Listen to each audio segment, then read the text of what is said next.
വചനമേ നിത്യജീവന്റെ ആധാരമേ, രക്ഷയേകിടും സത്യമാർഗമേ, എന്റെ ആത്മാവിനാശ്വാസമേ. വചനം വചനം വചനം. പുറപ്പാട് പുസ്തകം 34-ാം അധ്യായം. കർത്താവ് മോശയോട് അരുളി ചെയ്തു, ആദ്യത്തേതുപോലുള്ള 2 കൽപ്പലകകൾ നീ തന്നെ ചെത്തിയെടുക്കുക. നീ തച്ചുടച്ച ആദ്യത്തെ ഫലകങ്ങളിലുണ്ടായിരുന്ന വാക്കുകൾ തന്നെ ഞാൻ ആ ഫലകങ്ങളിൽ എഴുതാം. പ്രഭാതത്തോടെ നീ തയ്യാറാകണം. രാവിലെ സീനായ് മലയിലേക്ക് കയറി അവിടെ മലമുകളിൽ എനിക്കായി നീ കാത്തു നിൽക്കുക. ഒരാളും നിന്നോടൊന്നിച്ച് കയറരുത്. മലയിലെങ്ങും ഒരുവനും കാണപ്പെടരുത്. ആ മലയുടെ മുമ്പിൽ ആടുമാടുകളാകട്ടെ മേയുകയും അരുത്. ആദ്യത്തേതുപോലുള്ള 2 കൽപ്പലകകൾ അവൻ ചെത്തിയെടുത്തു. കർത്താവ് തന്നോട് കൽപ്പിച്ചതനുസരിച്ച് മോശ അതിരാവിലെ എഴുന്നേറ്റ് സീനായ് മലയിലേക്ക് കയറി. 2 കൽപ്പലകകൾ അവൻ തൻ്റെ കയ്യിൽ എടുത്തിരുന്നു. കർത്താവ് മേഘത്തിൽ ഇറങ്ങി വന്ന് അവനോടൊപ്പം അവിടെ നിലയുറപ്പിച്ച് കർത്താവ് എന്ന നാമം പ്രഖ്യാപിച്ചു. കർത്താവ് അവൻ്റെ മുമ്പിലൂടെ കടന്നുപോയി. അവിടുന്ന് ഉദ്ഘോഷിച്ചു, കർത്താവ് കർത്താവ് ആർദ്രനും ദയാലുവുമായ ദൈവം, കോപവിമുഖൻ, കാരുണ്യത്തിലും വിശ്വസ്തതയിലും സമ്പന്നൻ, 1000 തലമുറകളോട് കാരുണ്യം പുലർത്തുന്നവൻ, കുറ്റവും അതിക്രമവും പാപവും ക്ഷമിക്കുന്നവൻ, എന്നാൽ തീർത്തും കുറ്റമുക്തമാക്കാതെ പിതാക്കന്മാരുടെ കുറ്റം മക്കളുടെ മേലും മക്കളുടെ മക്കളുടെ മേലും 3ഉം 4ഉം തലമുറ വരെ ചുമത്തുന്നവൻ. മോശ തിടുക്കപ്പെട്ട് നിലം പറ്റെ കുമ്പിട്ട് ആരാധിച്ചു. അവൻ പറഞ്ഞു, എൻ്റെ നാഥ, അങ്ങയുടെ ദൃഷ്ടികളിൽ ഞാൻ കൃപ കണ്ടെത്തിയിട്ടുണ്ടെങ്കിൽ എൻ്റെ നാഥ, അങ്ങ് ഞങ്ങളുടെ മധ്യേ സദയം സഞ്ചരിക്കണമേ. കാരണം ഇത് പിടലിക്കടുത്ത ജനമാണ്. ആകയാൽ അങ്ങ് ഞങ്ങളുടെ കുറ്റവും പാപവും ക്ഷമിക്കുകയും ഞങ്ങളെ അവകാശമാക്കുകയും ചെയ്യണമേ. അവിടുന്ന് അരുളി ചെയ്തു, ഇതാ ഞാൻ ഒരു ഉടമ്പടി ചെയ്യുകയാണ്. ലോകത്തിലെങ്ങും ഒരു ജനതയുടെ ഇടയിലും നിർവഹിക്കപ്പെട്ടിട്ടില്ലാത്ത വിസ്മയകൃത്യങ്ങൾ നിന്റെ ജനം മുഴുവൻ്റെയും മുമ്പിൽ ഞാൻ പ്രവർത്തിക്കും. നീ ആരുടെ മധ്യയാണോ ആ ജനം മുഴുവൻ കർത്താവിൻ്റെ പ്രവൃത്തി കാണും. തീർച്ചയായും ഞാൻ നിന്നോടൊപ്പം ചെയ്യാൻ പോകുന്നത് ഭയാനകമായിരിക്കും. ഇന്ന് ഞാൻ നിന്നോട് കൽപ്പിക്കുന്നത് നീ പാലിക്കുക. ഇതാ നിന്റെ മുമ്പിൽ നിന്ന് അമോര്യർ, കാനാന്യർ, ഹിത്യർ, പെരീസ്യർ, ഹിവ്യർ, ജബൂസ്യർ എന്നിവരെ ഞാൻ തുരത്തുകയാണ്. നീ പ്രവേശിക്കുന്നിടത്തെ ദേശവാസിയുമായി ഉടമ്പടിയിൽ ഏർപ്പെട്ടിട്ട് അത് നിന്റെ മധ്യേ ഒരു കെണിയായി തീരാതിരിക്കാൻ നീ സൂക്ഷിച്ചുകൊള്ളുക. മറിച്ച് നീ അവരുടെ ബലിപീഠങ്ങൾ പൊളിക്കുകയും അവരുടെ സ്തംഭങ്ങൾ തകർക്കുകയും അശേരകൾ വെട്ടിവീഴ്ത്തുകയും വേണം. എന്തെന്നാൽ മറ്റൊരു ദൈവത്തെയും നീ ആരാധിക്കരുത്. കാരണം കർത്താവ് തീഷ്ണമതിയാണ്. തീഷ്ണമതിയായ കർത്താവ് എന്നാകുന്നു അവിടുത്തെ നാമം. അതല്ലെങ്കിൽ നീ തദ്ദേശവാസിയുമായി ഉടമ്പടി ചെയ്യാനിടയാകും. അവർ തങ്ങളുടെ ദേവന്മാർക്ക് പിന്നാലെ വ്യഭിചരിച്ച് നടക്കുകയും ദേവന്മാർക്ക് ബലിയർപ്പിക്കുകയും ചെയ്യുമ്പോൾ ഒരുവൻ നിന്നെ ക്ഷണിക്കുകയും നീ അവന്റെ ബലിവസ്തുവിൽ നിന്ന് ഭക്ഷിക്കുകയും ചെയ്തേക്കാം. നിന്റെ പുത്രന്മാർക്ക് വേണ്ടി അവന്റെ പുത്രിമാരിൽ ചിലരെ നീ സ്വീകരിച്ചേക്കാം. അപ്പോൾ അവന്റെ പുത്രിമാർ തങ്ങളുടെ ദേവന്മാർക്ക് പിന്നാലെ വ്യഭിചരിച്ച് നടക്കുകയും അവർ നിന്റെ പുത്രന്മാരെ തങ്ങളുടെ ദേവന്മാർക്ക് പിന്നാലെ വ്യഭിചരിച്ച് നടക്കാൻ ഇടയാക്കിയേക്കാം. നിനക്കായി ദേവന്മാരെ വാർത്തെടുക്കരുത്. നീ പുളിപ്പില്ലാത്ത അപ്പത്തിന്റെ തിരുനാൾ കൊണ്ടാടണം. അബീബ് മാസത്തിന്റെ നിശ്ചിത സമയത്ത് 7 ദിവസം ഞാൻ നിന്നോട് കൽപ്പിച്ചിട്ടുള്ള പുളിപ്പില്ലാത്ത അപ്പം നീ ഭക്ഷിക്കണം. കാരണം അബീബ് മാസത്തിലാണ് നീ ഈജിപ്തിൽ നിന്ന് പുറപ്പെട്ടത്. ഗർഭപാത്രം തുറക്കുന്ന സകലതും എനിക്കുള്ളതാണ്. കാളയോ മുട്ടാടോ ആകട്ടെ, ആണായി പുറത്തു വരുന്ന നിന്റെ ഓരോ കന്നുകാലിയും, കഴുതയുടെ കടിഞ്ഞൂലിനെ മുട്ടാടിനെ കൊണ്ട് നിനക്ക് വീണ്ടെടുക്കാം. വീണ്ടെടുക്കുന്നില്ലെങ്കിൽ അതിൻ്റെ കഴുത്തൊടിക്കണം. നിന്റെ പുത്രന്മാരിൽ ഓരോ ആദിജാതനെയും നീ വീണ്ടെടുക്കണം. എൻ്റെ മുഖം വെറും കൈയോടെ ദർശിക്കപ്പെടരുത്. 6 ദിവസം നിനക്ക് ജോലി ചെയ്യാം, 7-ാം ദിവസം നീ വിശ്രമിക്കണം. ഉഴവായാലും കൊയ്ത്തായാലും നീ വിശ്രമിക്കണം. ഗോതമ്പ് വിളയുടെ ആദ്യ ഫലങ്ങൾ കൊണ്ട് നീ ആഴ്ചകളുടെ തിരുനാൾ ആഘോഷിക്കണം. വർഷാവസാനം സംഭരണ തിരുനാളും നിന്റെ പുരുഷഗണം മുഴുവനും ആണ്ടിൽ 3 തവണ ഇസ്രായേലിന്റെ ദൈവത്തിന്റെ കർത്താവായ നാഥന്റെ മുഖതാവിൽ സന്നിഹിതമാകണം. തീർച്ചയായും ഞാൻ നിന്റെ മുമ്പിൽ നിന്ന് ജനതകളെ നിഷ്കാസനം ചെയ്യും. നിന്റെ അതിര് ഞാൻ വിസ്തൃതമാക്കും. നിന്റെ ദൈവമായ കർത്താവിന് മുമ്പിൽ സന്നിഹിതനാകാൻ വർഷത്തിൽ 3 പ്രാവശ്യം നീ പോകുമ്പോഴും ആരും നിന്റെ ഭൂമി മോഹിക്കില്ല. എനിക്കുള്ള ബലിരക്തം നീ പുളിപ്പിന്മേൽ അർപ്പിക്കരുത്. പെസഹ തിരുനാളിലെ ബലിവസ്തു പ്രഭാതം വരെ അവശേഷിപ്പിക്കുകയും അരുത്. നിന്റെ മണ്ണിന്റെ ആദ്യ ഫലങ്ങളിൽ മികച്ചത് നിന്റെ ദൈവമായ കർത്താവിന്റെ ഭവനത്തിൽ നീ കൊണ്ടുവരണം. കിടാവിനെ അതിന്റെ തള്ളയുടെ പാലിൽ വേവിക്കരുത്. കർത്താവ് മോശയോട് അരുളി ചെയ്തു, നീ തന്നെ ഈ വചനങ്ങൾ രേഖപ്പെടുത്തുക. എന്തെന്നാൽ ഈ വചനങ്ങളുടെ അടിസ്ഥാനത്തിലാണ് ഞാൻ നിന്നോടും ഇസ്രായേൽ ജനത്തോടും ഉടമ്പടി ചെയ്തിട്ടുള്ളത്. മോശ 40 പകലും 40 രാവും അവിടെ കർത്താവിനോടുകൂടെ ആയിരുന്നു. അവൻ അപ്പം ഭക്ഷിച്ചില്ല, വെള്ളം കുടിച്ചുമില്ല. ഉടമ്പടിയുടെ വചനങ്ങളായ 10 പ്രമാണങ്ങൾ അവൻ ഫലകങ്ങളിൽ എഴുതി. സീനായ് മലയിൽ നിന്ന് മോശ ഇറങ്ങി വന്നപ്പോൾ, മലയിൽ നിന്നിറങ്ങുമ്പോൾ മോശയുടെ കൈവശം സാക്ഷ്യത്തിന്റെ 2 ഫലകങ്ങൾ ഉണ്ടായിരുന്നു. അവിടുന്നുമായി സംസാരിച്ചതിനാൽ തൻ്റെ മുഖചർമ്മം പ്രശോഭിച്ചിരുന്നെന്ന് മോശ അറിഞ്ഞില്ല. അഹറോനും ഇസ്രായേൽ മുഴുവനും മോശയെ കണ്ടു. ഇതാ അവന്റെ മുഖചർമ്മം പ്രശോഭിച്ചിരിക്കുന്നു. അവന്റെ പക്കലേക്ക് ചെല്ലാൻ അവർ ഭയപ്പെട്ടു. അപ്പോൾ മോശ അവരെ വിളിച്ചു. അഹറോനും സമൂഹത്തിലെ എല്ലാ നേതാക്കന്മാരും അവന്റെ പക്കലേക്ക് തിരികെ ചെന്നു. മോശ അവരോട് സംസാരിച്ചു. അതിനുശേഷം ഇസ്രായേലിയർ മുഴുവനും അടുത്തു ചെന്നു. സീനായ് മലയിൽ വെച്ച് കർത്താവ് തന്നോട് സംസാരിച്ചതെല്ലാം അവൻ അവരോട് അനുശാസിച്ചു. അവരുമായി സംസാരിച്ചു തീർന്നപ്പോൾ മോശ തൻ്റെ മുഖത്ത് ഒരു മൂടുപടമിട്ടു. മോശ കർത്താവിന്റെ മുമ്പിൽ അവിടുത്തോട് സംസാരിക്കാൻ ചെല്ലുമ്പോൾ അവിടെ നിന്ന് പുറത്തു വരുന്നതുവരെ മൂടുപടം മാറ്റിയിരുന്നു. അവൻ പുറത്തു വരികയും കൽപ്പിക്കപ്പെട്ടവ ഇസ്രായേലിയരോട് പറയുകയും ചെയ്തു. ഇസ്രായേലിയർ മോശയുടെ മുഖം ശ്രദ്ധിച്ചു. എന്തെന്നാൽ മോശയുടെ മുഖചർമ്മം പ്രശോഭിച്ചിരുന്നു. അവിടുത്തോട് സംസാരിക്കാൻ പോകും വരെ മോശ തൻ്റെ മുഖത്ത് മൂടുപടം തിരികെ ഇടുമായിരുന്നു. പുറപ്പാട് പുസ്തകം 35-ാം അധ്യായം. മോശ ഇസ്രായേലിയ സമൂഹത്തെ മുഴുവൻ വിളിച്ചുകൂട്ടി അവരോട് പറഞ്ഞു, നിങ്ങൾ നിറവേറ്റാനായി കർത്താവ് കൽപ്പിച്ചിട്ടുള്ള കാര്യങ്ങൾ ഇവയാകുന്നു. 6 ദിവസം ജോലി നിർവഹിക്കട്ടെ. എന്നാൽ 7-ാം ദിവസം നിങ്ങൾക്ക് കർത്താവിനായുള്ള വിശ്രമത്തിന്റെ വിശുദ്ധ സാബത്തായിരിക്കട്ടെ. അന്ന് ജോലി ചെയ്യുന്ന ആരും വധിക്കപ്പെടണം. സാബത്ത് ദിവസം നിങ്ങളുടെ വാസസ്ഥലങ്ങളിൽ ഒരിടത്തും നിങ്ങൾ തീ കത്തിക്കരുത്. ഇസ്രായേലരുടെ സമൂഹത്തോട് മുഴുവൻ മോശ ഇപ്രകാരം പറഞ്ഞു, ഇതാകുന്നു കർത്താവ് കൽപ്പിച്ചിട്ടുള്ള കാര്യം. നിങ്ങളിൽ നിന്ന് തന്നെ കർത്താവിനുള്ള കാണിക്ക എടുക്കുവിൻ. ഓരോ ഉദാരമതിയും കർത്താവിന്റെ കാണിക്ക കൊണ്ടുവരട്ടെ.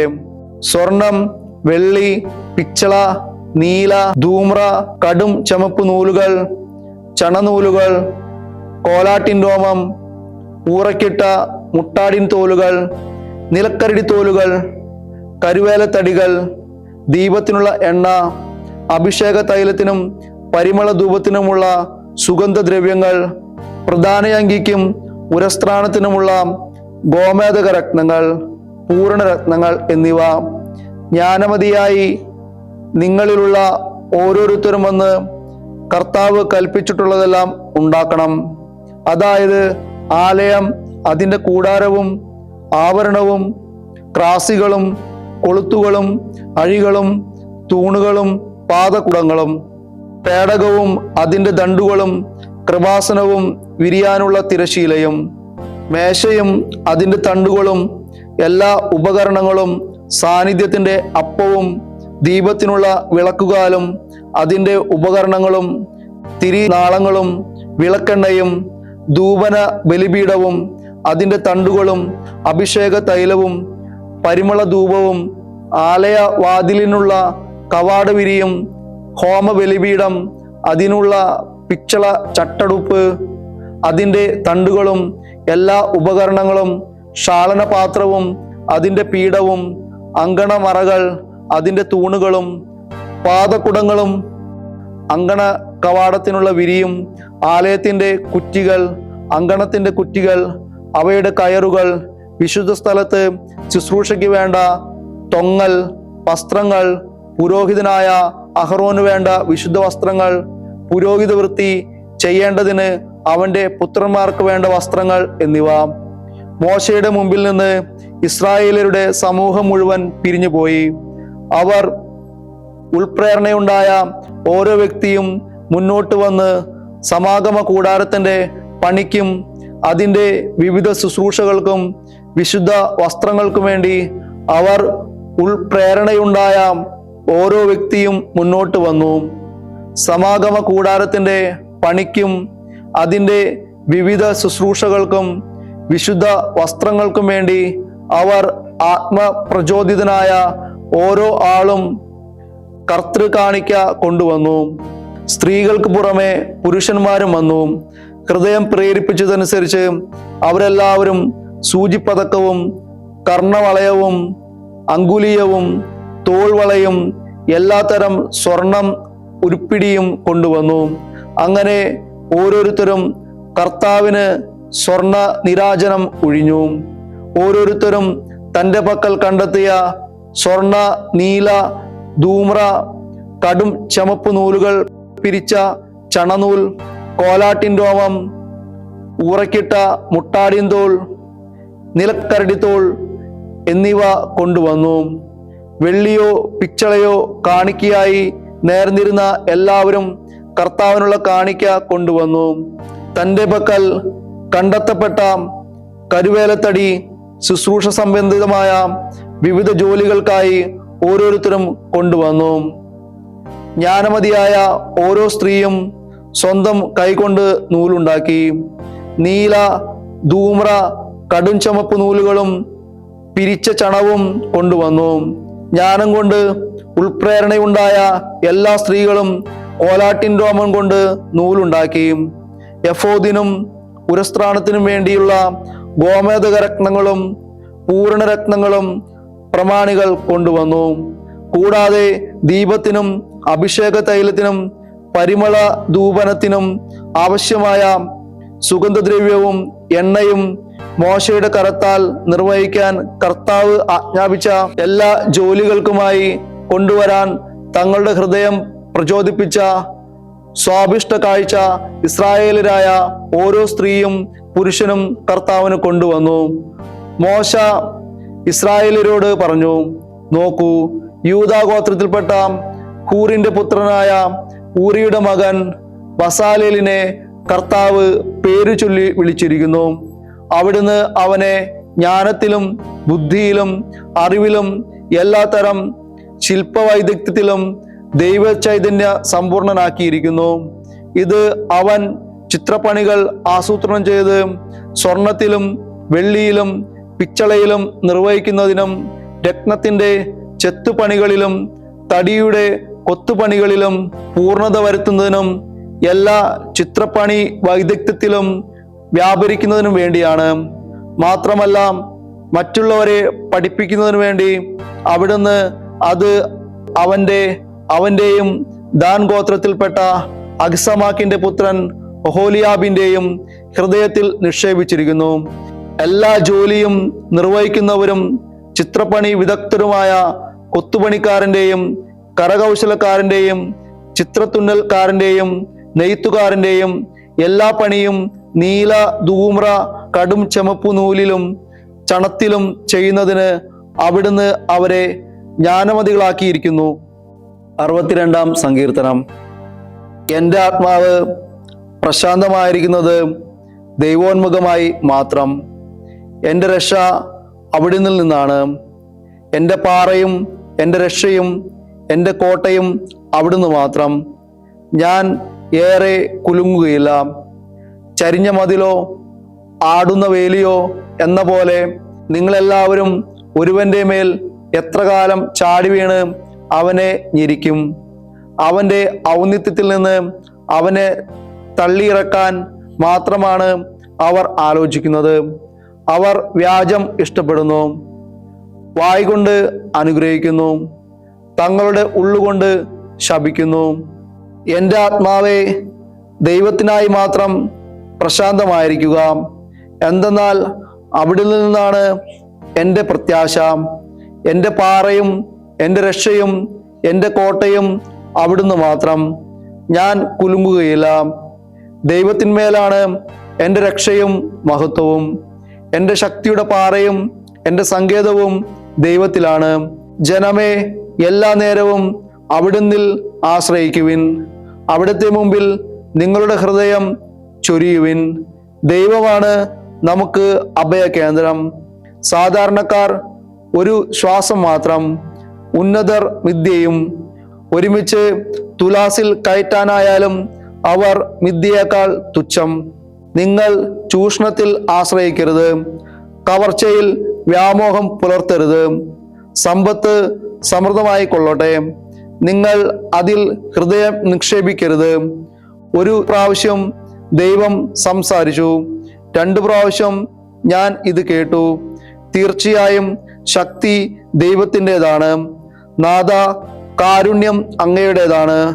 അങ്ങ് ഒരുവന് പ്രതിഫലം നൽകുന്നത് അവൻ്റെ പ്രവർത്തിക്കൊത്താണല്ലോ. 63-ാം സങ്കീർത്തനം. ദൈവമേ, അങ്ങാണ് എൻ്റെ തമ്പുരാൻ. ഞാൻ അങ്ങയെ ഉണർന്നന്വേഷിക്കുന്നു. എൻ്റെ ആത്മാവ് അങ്ങേക്കായി ദാഹിക്കുന്നു. വെള്ളമില്ലാത്ത ഉണങ്ങി വരണ്ട ഭൂമിയിൽ എൻ്റെ ശരീരം അങ്ങയെ പ്രതി മോഹാലസ്യപ്പെടുന്നു. അങ്ങനെയാണ് അങ്ങയുടെ ശക്തിയും മഹത്വവും കാണാൻ ഞാൻ അങ്ങയെ വിശുദ്ധ സ്ഥലത്ത് നോക്കിയത്. അങ്ങയുടെ കാരുണ്യം ജീവനേക്കാൾ അഭികാമ്യമാണല്ലോ. എൻ്റെ അധരങ്ങൾ അങ്ങയെ പ്രകീർത്തിക്കും.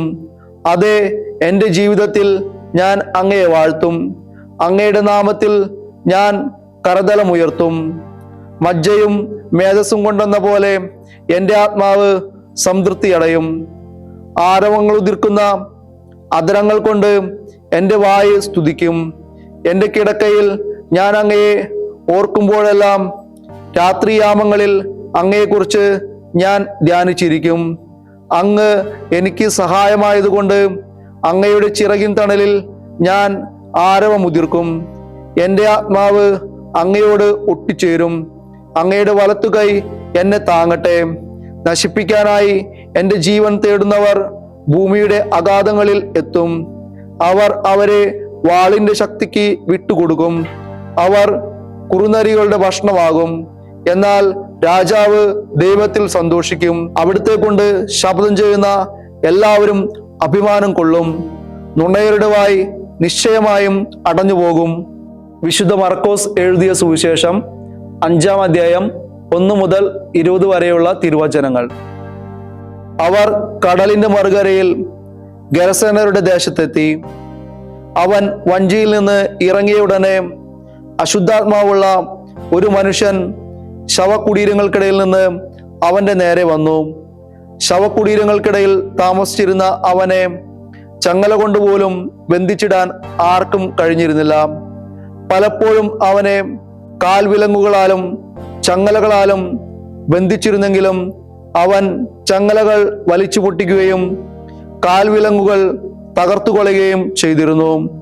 അവനെ കീഴ്പ്പെടുത്താൻ ആർക്കും ശക്തിയില്ലായിരുന്നു. അലറുകയും കല്ലുകൊണ്ട് തന്നെ മുറിപ്പെടുത്തുകയും ചെയ്തുകൊണ്ട് അവൻ രാപ്പകൽ കല്ലറകൾക്കിടയിലും മലകളിലും കഴിഞ്ഞിരുന്നു. അകലെ വച്ചു തന്നെ അവൻ യേശുവിനെ കണ്ട് ഓടിവന്ന് അവനെ താണു വണങ്ങി. ഉച്ചത്തിൽ നിലവിളിച്ചുകൊണ്ട് അവൻ പറഞ്ഞു, അത്യുന്നതനായ ദൈവത്തിൻ്റെ പുത്ര യേശുവേ, എനിക്കും നിനക്കുമെന്ത്? ഞാൻ നിന്നോട് ദൈവത്തെ കൊണ്ട് ആണയിട്ട് അപേക്ഷിക്കുന്നു, നീ എന്നെ പീഡിപ്പിക്കരുതേ. കാരണം അവനോട് യേശു ആജ്ഞാപിച്ചിരുന്നു, അശുദ്ധാത്മാവേ, ഈ മനുഷ്യനിൽ നിന്ന് പുറത്തു വരൂ. യേശു ചോദിച്ചു, നിന്റെ പേരെന്താണ്? അവൻ പറഞ്ഞു, എൻ്റെ പേര് ലഗിയോൻ, ഞങ്ങൾ അനേകരുണ്ട്, ഞങ്ങളെ ആ ദേശത്തു നിന്ന് പുറത്താക്കരുതേ എന്ന് അവൻ കേണപേക്ഷിച്ചു. വലിയ ഒരു പന്നിക്കൂട്ടം മലയരികിൽ തീറ്റ തിന്നുന്നുണ്ടായിരുന്നു. അവർ അവനോട് അപേക്ഷിച്ചു, ഞങ്ങളെ ആ പന്നിക്കൂട്ടത്തിലേക്ക് അയക്കുക, ഞങ്ങൾ അവയിൽ പ്രവേശിച്ചു കൊള്ളട്ടെ. അവൻ അനുവാദം നൽകി. അശുദ്ധാത്മാക്കൾ പുറത്തു വന്ന് പന്നിക്കൂട്ടത്തിൽ പ്രവേശിച്ചു. ഏകദേശം 2000 പന്നികൾ കീഴ്ക്കാൻ തൂക്കായ ചരിവിലൂടെ പാഞ്ഞു ചെന്ന് കടലിൽ മുങ്ങിച്ചത്തു. അവയെ തീറ്റിക്കൊണ്ടിരുന്നവർ ഓടിപ്പോയി നഗരങ്ങളിലും നാട്ടിൻപുറങ്ങളിലും വിവരം അറിയിച്ചു. സംഭവിച്ചതെന്തെന്ന് കാണാൻ ആളുകൾ വന്നുകൂടി. അവർ യേശുവിന്റെ അടുത്തെത്തി. ലഗിയോനുണ്ടായിരുന്ന പിശാച് ബാധിതൻ വസ്ത്രം ധരിച്ച് സുബോധത്തോടെ അവിടെ ഇരിക്കുന്നത് കണ്ടു. അവർ ഭയപ്പെട്ടു. പിശാച് ബാധിതനും പന്നികൾക്കും സംഭവിച്ചത് കണ്ടവർ അക്കാര്യങ്ങൾ അവരോട് വിവരിച്ചു. തങ്ങളുടെ പ്രദേശം വിട്ടുപോകണമെന്ന് അവർ യേശുവിനോട് അപേക്ഷിക്കാൻ തുടങ്ങി. അവൻ വഞ്ചിയിൽ കയറുമ്പോൾ അവനോടുകൂടെ പോകാൻ പിശാച് ബാധിച്ചിരുന്നവൻ അനുവാദം ചോദിച്ചു. എന്നാൽ യേശു അനുവദിച്ചില്ല. അവൻ പറഞ്ഞു, നീ വീട്ടിൽ സ്വന്തക്കാരുടെ അടുത്തേക്ക് പോകുക. കർത്താവ് നിനക്ക് വേണ്ടി ചെയ്തതൊക്കെയും നിന്നോട് കരുണ കാണിച്ചതും അവരെ അറിയിക്കുക. അവൻ പോയി യേശു തനിക്ക് വേണ്ടി ചെയ്തതൊക്കെ ദെക്കാപോളിസിൽ പ്രഘോഷിക്കാൻ തുടങ്ങി. എല്ലാവരും അത്ഭുതപ്പെട്ടു. ദൈവവചനമേ, നിത്യജീവന്റെ ആധാരമേ, രക്ഷയേകിടും സത്യമാർഗമേ, എന്റെ ആത്മാവിനാശ്വാസം.